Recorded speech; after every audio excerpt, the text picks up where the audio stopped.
Bob Holmes, Craig Marias, and Des Corkill here with me to preview Matchweek 19. Leeds United take on Brighton. This is 12th against 17th on Saturday at 11 p.m.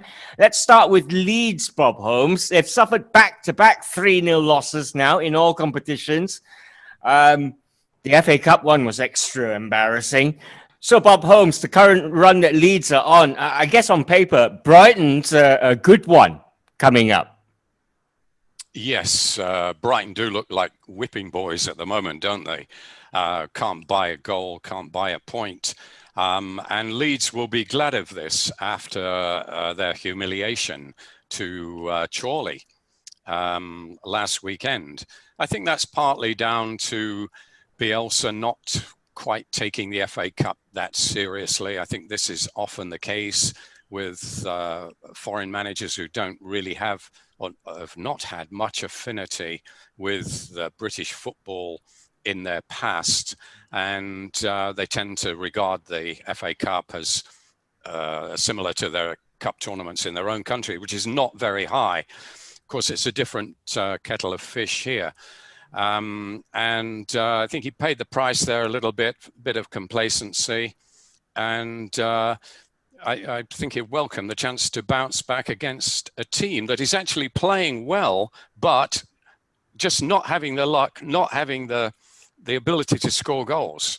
If they could, they'd be halfway up the league. Yeah, everybody is singing the praises of Graham Potter, but I fear that they might just go down, because when you see Fulham playing as well as they are and also picking up points, albeit mostly draws, there's going to be one hell of a scrap down there for safety.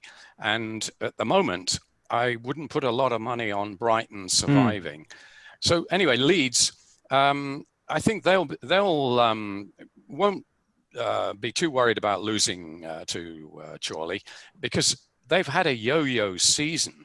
It's quite normal for them to get a hammering one week and then hand out a hammering of their own the next. So I think they'll brush it off, and that's probably the best policy. But it's difficult to see how Brighton can get anything from this game. Yeah, Craig, Bob highlighted it, the lack of goals for Brighton, but they're winless in 9 Premier League matches. When do you reckon Brighton directors start looking at the Graham Potter project and go, do you know what, maybe it's time? Yeah, it's a tough one, because I watched them against City a couple of nights ago, and they weren't bad. I thought they were lucky not to get something in the end, because obviously City are going to dominate the ball and possession and this, that, the other. Sanchez made a lot of good saves, but Brighton had their chances, and the one thing that I would say is that they just don't have a clinical enough striker. They had a lot of injuries going into the game. I think they've got even more now heading into this Leeds game. I read somewhere that they've got 9 senior players that will be out, so it doesn't help Graham Potter or his side. In terms of the Graham Potter project, I looked at it, and yes, they've got an identity, they've got a style about them, and I think that was what Graham Potter comes. But there comes a point where you look at the situation and say, all right, are we in danger of going down? And I think Bob's right. You look at the Sheffield United. I mean, I'd love to see the bounce from Sheffield United after that win against Newcastle. Yeah. And you talk about unlucky teams. I think they've been right up there being unlucky, but they just need to score more goals. And they're slowly. I wouldn't rule them out. But if you look at the bottom 3, and you got Sheffield United there struggling, and it's a bit touch and go with that one. You look at Fulham, and you look at them and you say, well, yeah, they're starting to pick up form. You look at their start of the season; it was terrible, but they've managed to get themselves organised, and they're giving teams a bit of a problem. They're tough to break down, which they weren't at the start. So there's something happening there. And you look at teams like Brighton, where it's been 3-4, great football, easy on the eye, but not effective enough to get points in the Premier League. And at the end of the day, points is the name of the game. And if he's not getting it, I do think they will look at this, because I don't think Brighton can afford to go down, in the sense that they've done so well in the last few years to maintain. they've got a good overall club plan. I think Dean Ashton's there. Dan Ashton, sorry, that they've got him in, and they've got a vision for the club to move forward. And I don't think relegation is part of that. So I think if I was Graham Potter, I'd be worried. And with 9 senior players unavailable against Leeds this weekend, it could be a bit of a problem. Yeah, and they include Danny Welbeck, Tariq Lamptey, Adam Lallana. Leeds will be missing captain Calvin Phillips, suspended after receiving 5 yellow cards. Brighton have played 2 games more than Fulham, so that is a big worry, and it puts a lot of pressure on this one. Leeds-Brighton then is Saturday at 11 p.m. Fulham, who we've been talking a lot about, take on Chelsea. It's a West London derby, 18th against 9th, Sunday 1:30 a.m. Now, Cottagers, we have been mentioning, Des Corkill, come into this in good form. Back-to-back draws. Can they go one better here? Well, they're a completely different team from the team that was there at the start of the season. Scotty Parker has carried on playing football, even when they were losing. Fulham were trying to play a progressive, to use the proper vernacular, way of football, keep it on the ground, make chances, and they're getting their due rewards. That was a really good point, hard-earned point against Tottenham. Earlier on in the year, that would have been a 3 or 4-0 thumping. Tell you what, they're looking solid. They're looking decent. What's not to like about Fulham? Yeah, indeed. A funny tweet. I got to tell you, because of the midweek match, it was Bus Parker 1, Scott Parker 1. Yeah. Actually, sorry, Ross, I'm going to touch on it quickly. Like, I know Des spoke about the match, but Spurs were actually really unlucky, and I think Fulham got away with.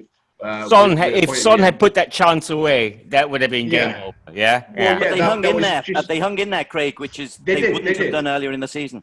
They did, but if Son finishes that chance, which, as you mentioned, 9 times out of 10 this season, he probably would have, even if it's on his left foot. That comes off the post, and they go up literally a couple of minutes later, and they score that goal. So it's one of those, but yeah, fair play to Fulham for hanging in there. They did. They rode their luck, but they got there. What Craig said, in a nutshell, what's wrong with fantasy football this season? How difficult it is to manage its side. Yeah. Let's quickly talk about Chelsea here, Bob.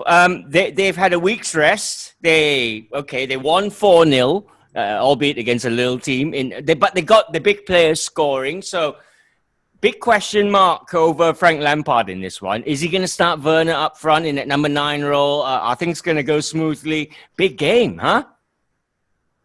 Well, big in terms of, Chelsea. I mean, playing against a rival club, their next-door neighbours in West London, won't want to lose. But, of course, there are no fans there.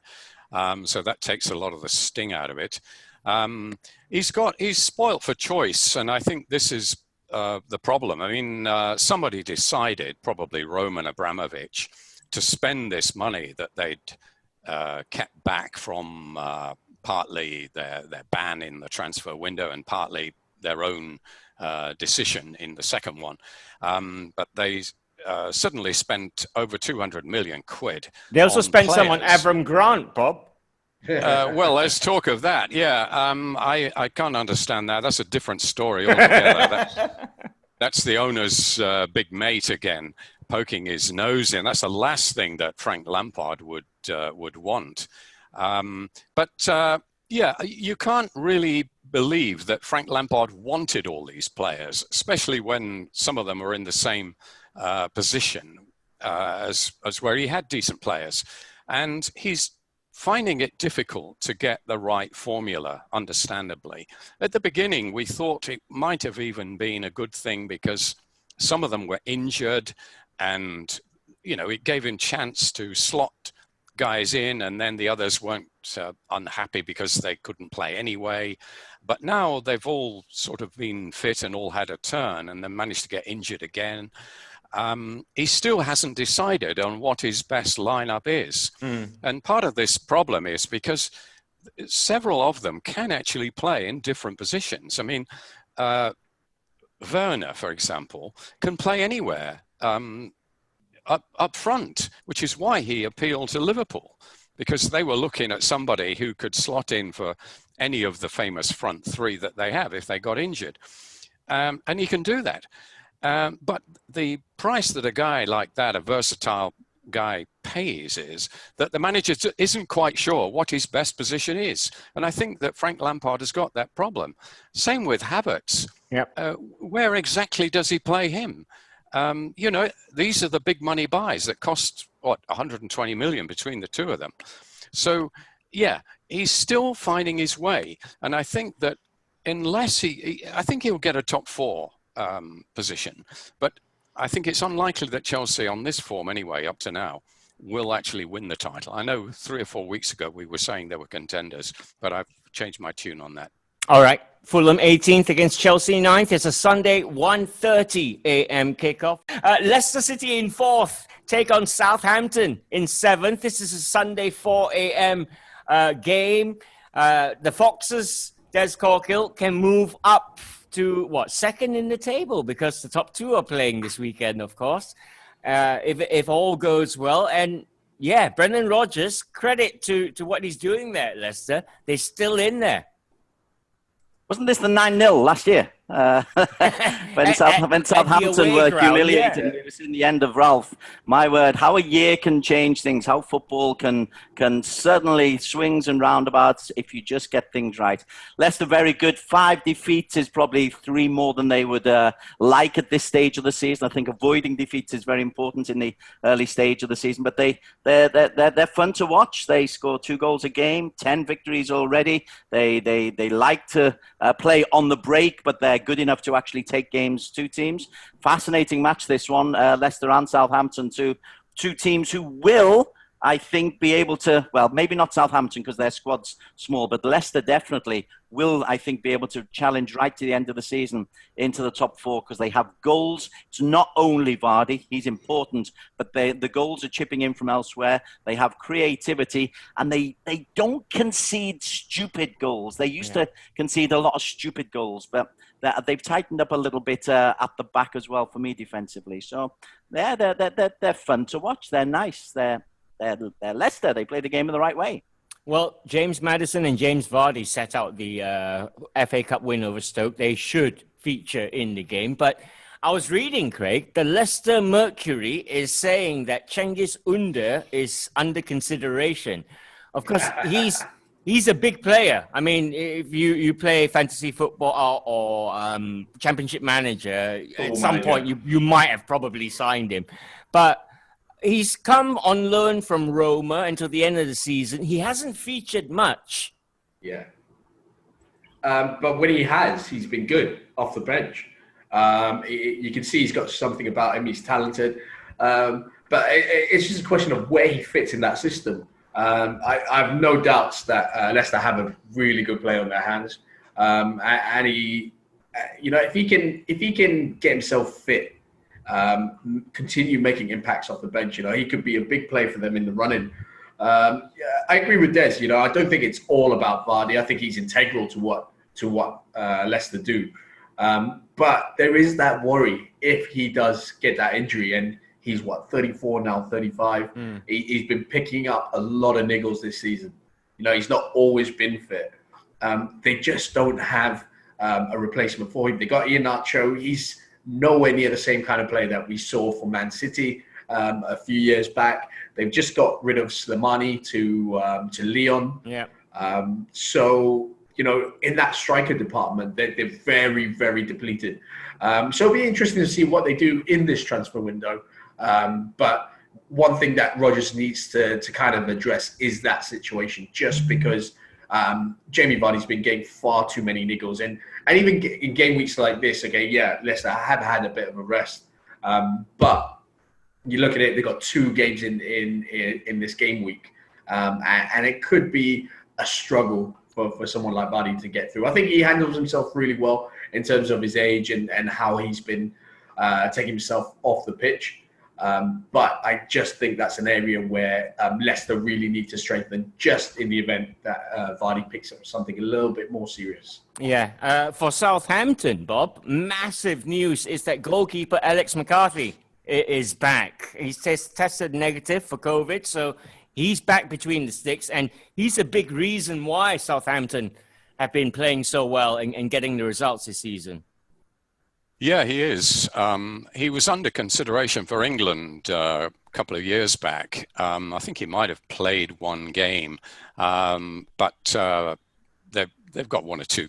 The likes of Pope and Pickford have probably superseded him in the pecking order. But a very good, solid keeper. And they have a reasonable defence in front of him, don't they, Southampton? I mean, Ralph Hasenhüttl, we never really heard of him until he arrived on the UK shores. But he's done a heck of a good job. And he is being talked about as a possible contender for a top job all over Europe. I think if he can build on this, I mean, get Southampton into Europe, that would probably be his passport to a more glamorous job, as we don't really regard Southampton as an absolutely top club, although they have done very well. They're a very well-run club. Pochettino really took them up another level, didn't he, in his era? But they did come from the third tier, actually, before Pochettino took over, which is what a lot of people forget. 10 years ago, they were in the third tier. So that's the wonderful thing about the pyramid. You can do that. And that you wouldn't be able to if they had the Super League and it's everything's a closed shop. The chances of Southampton being amongst the top flight would be nil, I'm afraid.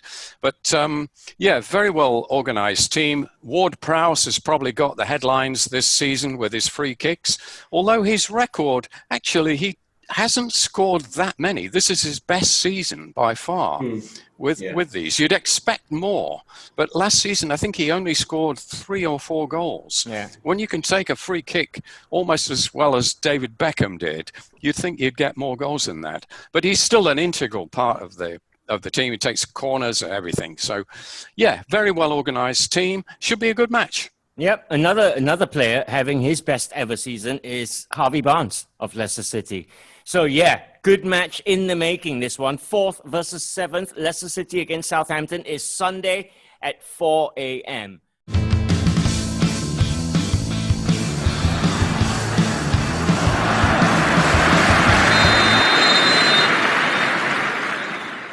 Sheffield United, bottom of the table, take on Tottenham, who are 6th.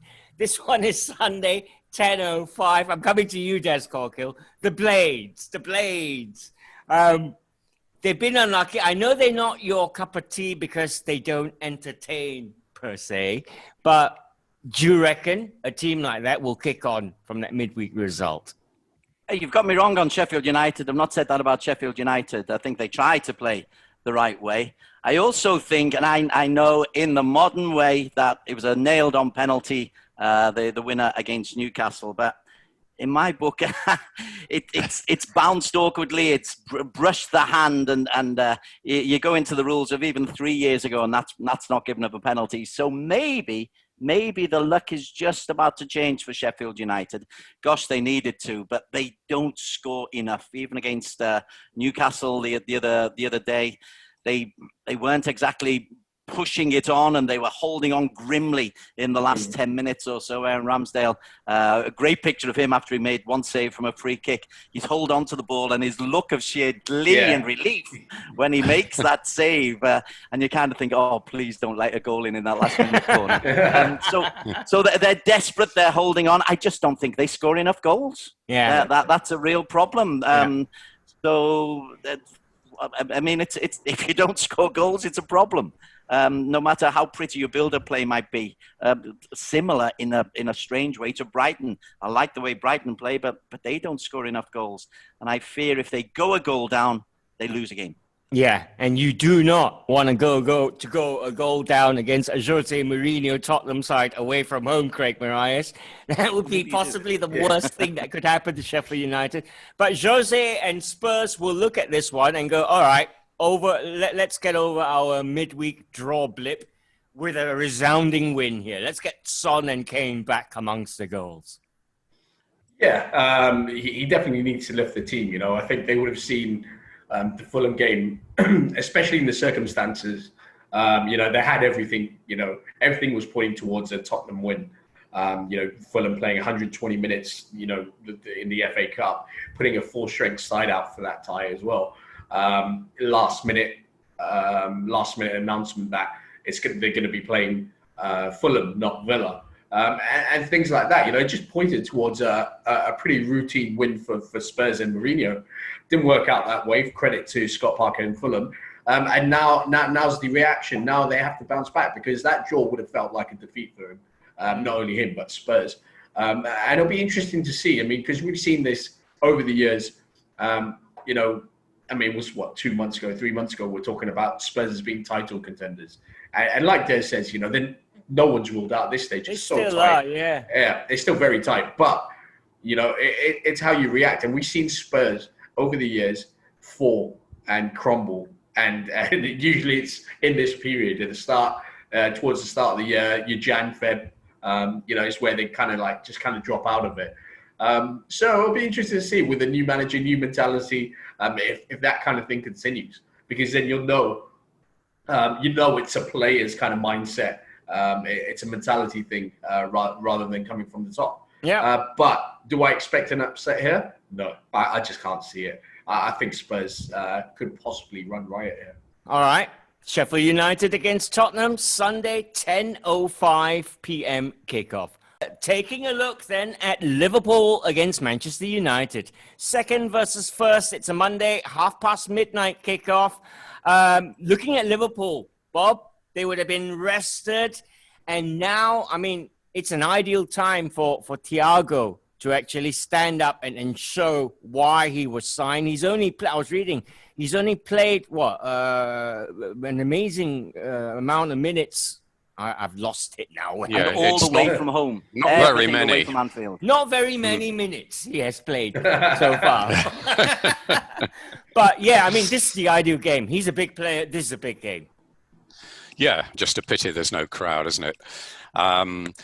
Yeah, it's an unusual game, this, in that Liverpool and Manchester United rarely meet when they're in this position, because it's usually either one club or the other that's enjoying the dominant era. And you find there's one team that is at the top and the other's on the, in fourth or fifth place or something, chasing. So to have them dueling like this right at the top is extraordinary. And, it adds intrigue to this fixture, which doesn't need very much normally. But it's absolutely fascinating that they should meet in the FA Cup a week later. They've both got a game in between, but it is like a double header. It feels like that. And whoever loses this game, assuming there is a winner in the first one, it'll make that FA Cup game even more desperate, because they've both got the chance to ruin the other's season. If one of them wins both fixtures, then that is really a massive statement. And, it will take some recovering for the loser, should that happen. I mean, they could end up drawing both of them, but, there is that possibility. And it's a clash between form and class, I think. United are undoubtedly the form team. I mean, they're on a roll. They're having a bit of luck. Deflected goal for the winner, that sort of thing. And Liverpool are stumbling uncharacteristically and not being able to beat the likes of Fulham and Newcastle, even West Brom. So, you would say, if you follow the form horse, you would say United are favourites. But I think back a year ago to this fixture, just about a year ago at Anfield. Liverpool won 2-0, and it was the moment Liverpool fans sensed that they were going to win the title. Liverpool absolutely bossed the game. It was only 2-0. You remember there was Salah got the clincher, memorable goal. The assist was from the keeper, Alisson, right raced right down the middle, a thrilling sight, put the ball in the back of the net, and Anfield exploded. But the gulf in class between the two teams that day was absolutely huge. And I don't believe it's closed. Obviously, it's closed. But I still think there is actually quite a gap. And I think Liverpool will be motivated to make a statement in this game. With Thiago presumably starting, I think they will show who is boss. All right, let's get a United perspective now from Craig Marias. Craig, it's the best away record this season. I think they're unbeaten in 14 away from home. I read a stat that since October, Manchester United have amassed 12 more points than Liverpool, which I was like, wow. Yeah. Yeah, no, it is astonishing, when you look at it and, you look at Liverpool over the last 2 to 3 years and how good they've been. I mean, they've set the standard in English football. I mean, you can talk about Pep and City, but Liverpool, I feel, have taken it to a new level. Bob talks a lot about form and this, that, the other. There's no such thing for me. I mean, Liverpool will go into this as reigning champions, as favourites.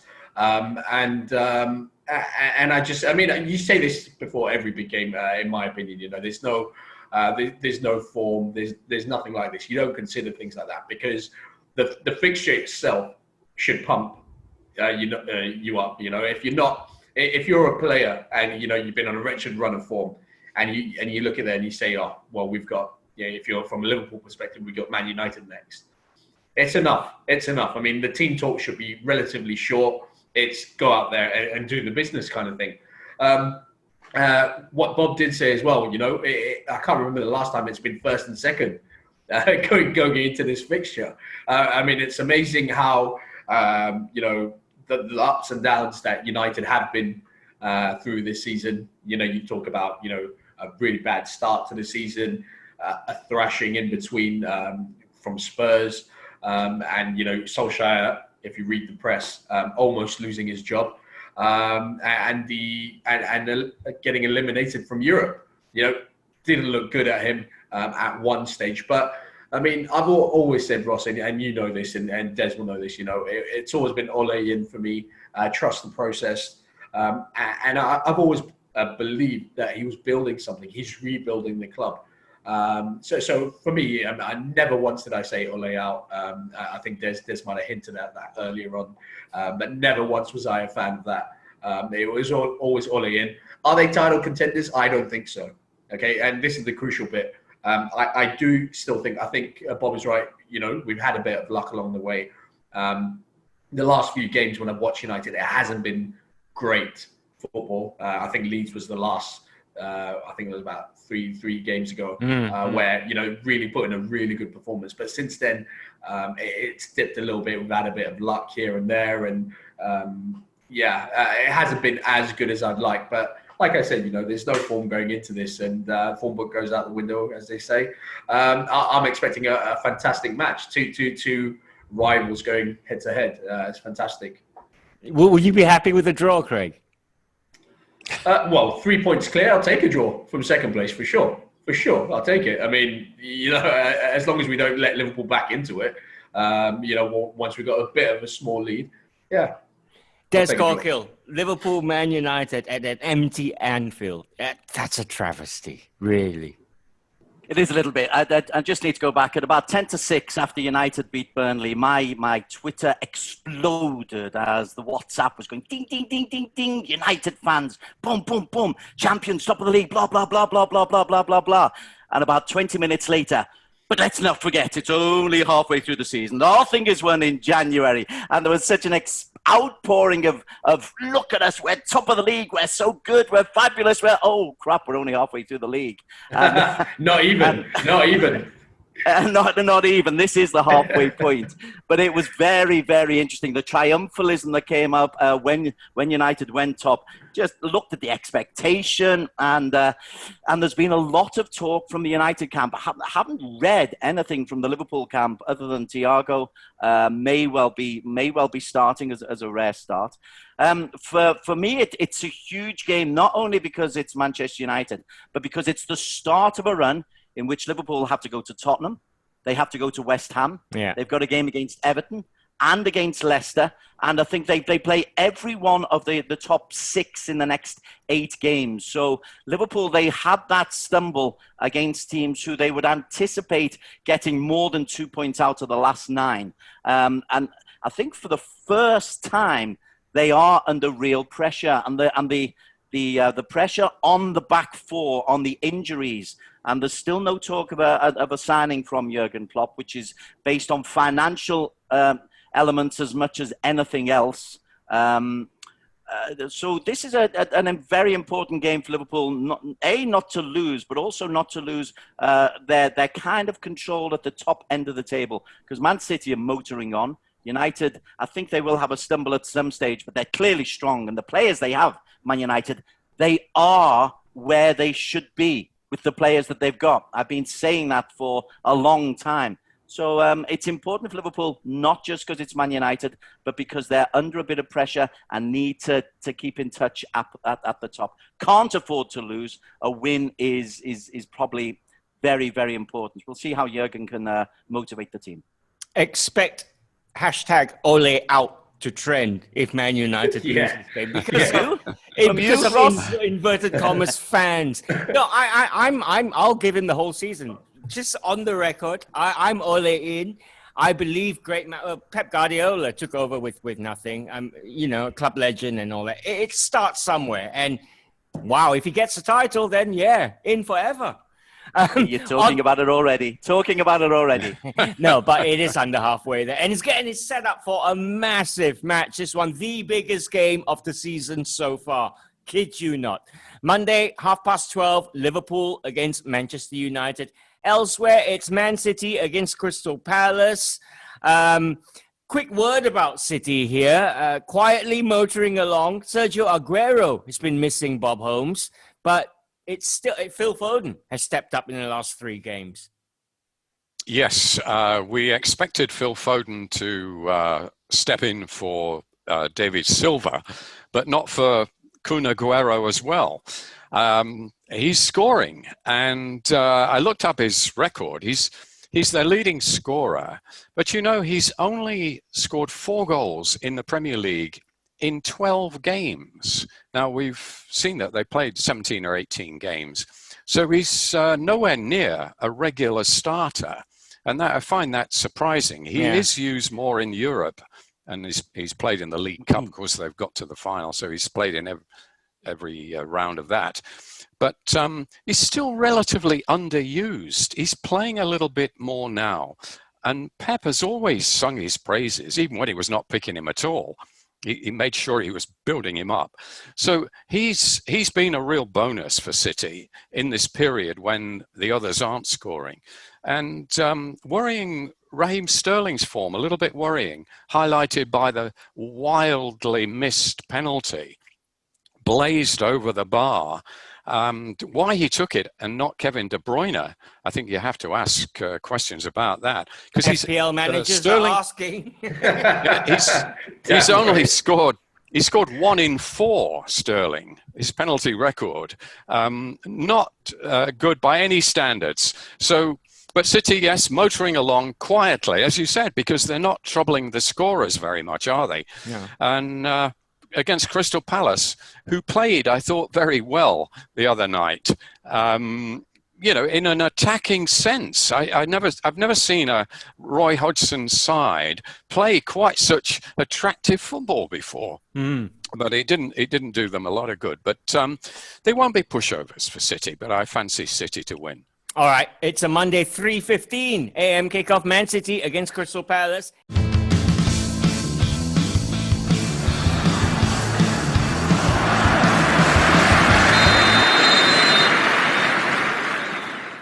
Taking a look at some of the other ties, the early kickoff on Saturday is Wolves against West Brom, 14th against 19th. Are they in trouble, Wolves, Des? Are they? I mean, they're missing their big number 9, Jimenez. Are they going to get in the relegation scrap here? Well, the run of form that they've had, and they don't have a target man. In the defeat against Everton, they didn't play with an out-and-out striker. So they'll still try and play lots of pretty football. But you know what? Confidence is going. They've changed from the three at the back that served them so well to a back four. And when coaches change, you sense something bigger is going on. Change can be a positive thing, or it can be a very negative thing. And I think for Wolves, who I'm a great admirer of how they play, I'm not such a great admirer of how they accumulated their players.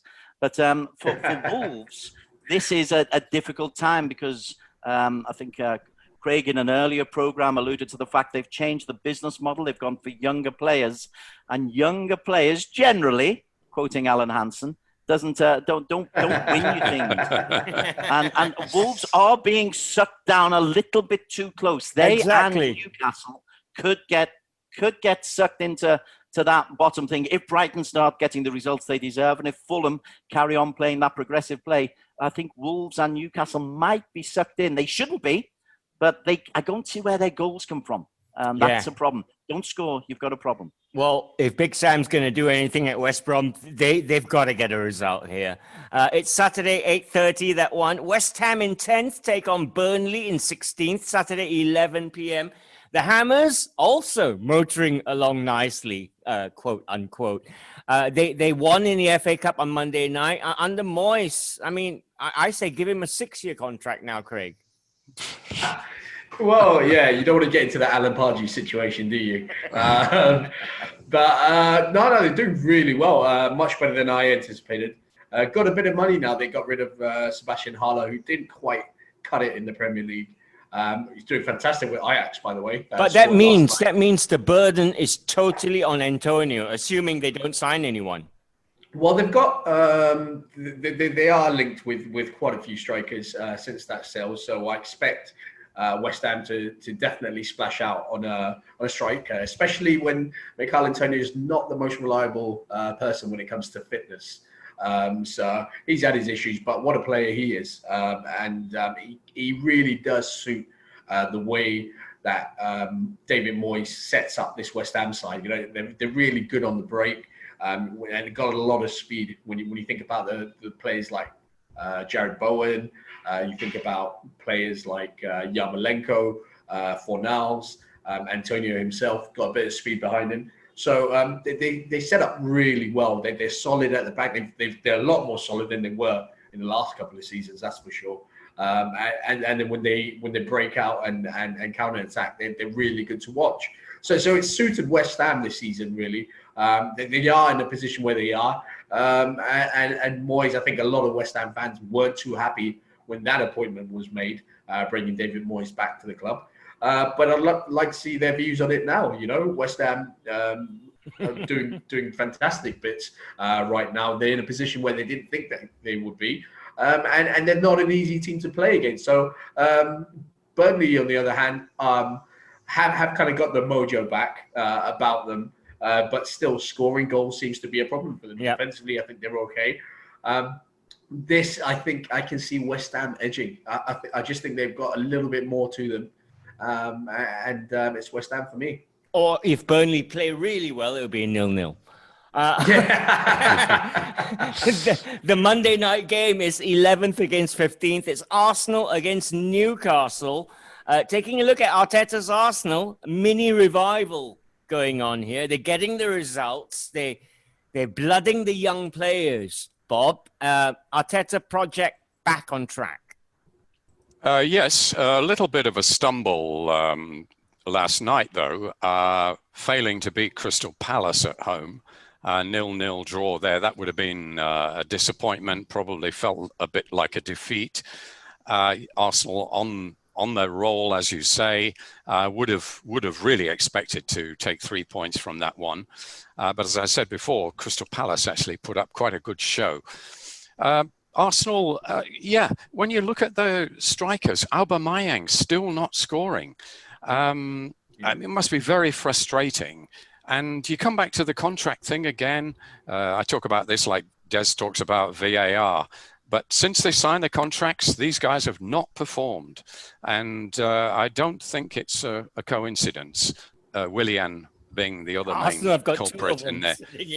Yeah. And of course, they've still got Ozil, who was rumoured to be... rumored to be going to Turkey, but I don't believe it's been finalized. But I think get him off the books. I think he's a great player, has been a great player, but I think his presence there is, even in training, is not helpful. So I think if they can sort that out, that would be a big bonus. But yeah, I think they can live with having dropped 2 points with against Crystal Palace, because they have made some progress in the last few weeks. As you say, the youngsters are showing really coming through. Emil Smith-Rowe, what a talent he has been. Somewhat hidden a little bit at the back of the queue when you've got the likes of Saka making it into the England side, but a real talent. So I think the future is bright. I think the Arteta project is very much on course. Yeah, absolutely. Newcastle, are Newcastle fans, Des, are they cursed? Because they've got an owner who doesn't really aspire too much. He won't invest in the team. They've got a manager most of them don't want at the club. They don't have the old heroes wearing the number 9 shirts like Newcastle of old that used to entertain us with the Ginolas on the wing and all that. Those like that many moons ago now. All that. I thought when they made the signings, they made a couple of forward signings over the summer. I thought they might be changing, but I was hearing Steve Bruce saying in an interview how he wanted Newcastle to slowly work their way up the pitch and over a period of a couple of seasons. And he's still playing 5 at the back. It's not a 3-4-3, it's a 5-4-1. And in the Arsenal game, I think, in the most recent game I saw, he had 5 defenders. So the Yedlin was on one side, and normally he plays Matt Ritchie on the other, but he played the defender. He played Dummett on the team as well. So he's not trying to win games, and it's another of my bugbears. If teams don't try to win games and they just try not to lose games, that's a problem. I don't understand it, because Newcastle are being sucked down. Although the business model of the club is to stay in the Premier League, which is, again, one of the obnoxious elements of the ridiculous money of the top flight. It is all about money. So if he stays in the Premier League, he's done his job, and no matter what the fans say, no matter what people thousands of miles away in Malaysia say, the owner's going to be happy. Yeah. Unfortunately, the people thousands of miles away, what they say carries a lot of weight. Do you know what I mean? Craig, do you see? But we carry on paying our subscriptions. Yeah. That's the stupid. Yeah, and we do. We've done for ages as well, over a decade now. Craig, do you reckon Newcastle can come away with a shock win here? Oh, it's that kind of season, man. That's why I'm asking. Craig's got a one-word answer here. Yeah. No, I'm going to go in a bit, because I don't think it's easy for Steve Bruce at all. You know, you talk about Newcastle and where they should be. Where should they actually be? I mean, there's not a lot of investment going to the club. I mean, they have splash out an occasional signing here and there, but you look at the money that they've spent on someone like Joe Linton, who hasn't really cut it for me for the money that they paid. The Haller of the North, you mean? Yeah, pretty much. Yeah, and then they've gone out and they've re-signed someone like Andy Carroll, who, you know, he's not a starter. Yes, they got Ryan Fraser on the free, they got Callum Wilson, but I mean, it's the supporting cast, and for me, with the talk, the takeover still not finalised, and there's a lot of talk of this and that. There's just so much uncertainty around the club, and it does at some point become unsettling. So, you know, when people say, yeah, Steve Bruce this, Steve Bruce that, I feel for him. I actually do. There's a part of me which, you know, sympathizes with him, because he's doing the job to the best of his ability with what he's got. And you know, do I expect them to cause an upset here? Of course not. I don't. Yeah, I'd like them to. Don't get me wrong. I'd love to see it against Arsenal, but you know, I thought they were very lucky against Liverpool.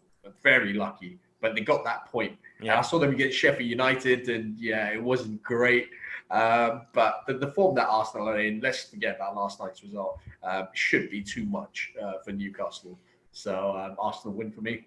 All right, 4 a.m. Yeah. kickoff on Tuesday, Arsenal against Newcastle. Bob, you wanted to say something? Just like to say, yeah, I thought I've always been a fan of Steve Bruce, and I think he's a great guy and all that. But for me, to go to Sheffield United of all people and settle for a 0-0, And I thought that was pretty disgraceful. Can I just jump in? They also provided Derby County with a win in that season. Yeah, well, I was very pleased about that. All right, well, there you go. That's your football for Match Week 19. I say thanks to Craig Marias, to Des Corkill, and to Bob Holmes. We all wish you a great weekend. Bye now.